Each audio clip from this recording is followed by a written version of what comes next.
George Conway, who was previously married to Kellyanne Conway, made an eerie prediction about what will happen to Donald Trump's assets after his civil fraud case wraps up. While speaking on the Monday, October 30th, episode of Inside with Jen Psaki on MSNBC, George commented on how the former president could lose the ability to conduct business in New York, and what his next steps might look like if it were to occur.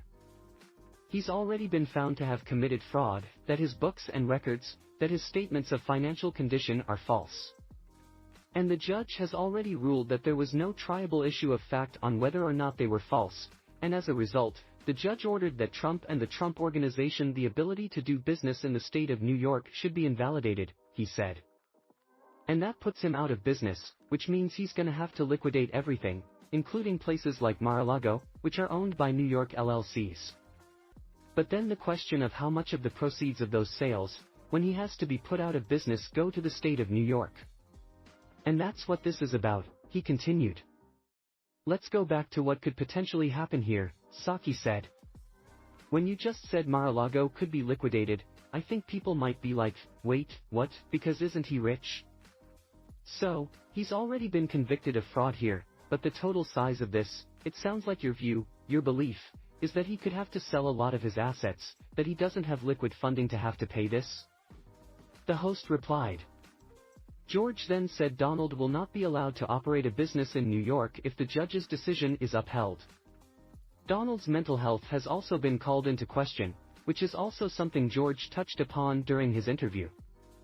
Well, you can see it, George replied to how the businessman has been acting as of late. He's making mistakes. He's babbling incoherently even more than usual, this is striking. He was the mogul with The Apprentice, and he's been that in New York for 50 years. And now it's coming crashing down. As OK previously reported, that same day, George weighed in on Donald's criminal indictments and trials, which have continued to make headlines. This puts him out of business. This case is putting him out of business, and that's his essence.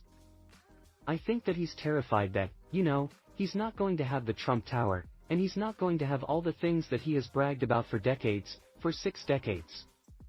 That's going to be gone, and he won't be able to run a business, and the question is how much money is he going to be allowed to keep from that? And that to him is striking at the core of Donald Trump. George said of Donald's civil fraud trial on Morning Joe. New York Attorney General Letitia James alleges that Donald overstated his wealth on financial statements given to banks, insurers and others to help secure loans and deals over the years, and now the businessman's eldest children, Donald Trump Jr., Eric Trump and Ivanka Trump, are set to testify on November 1st.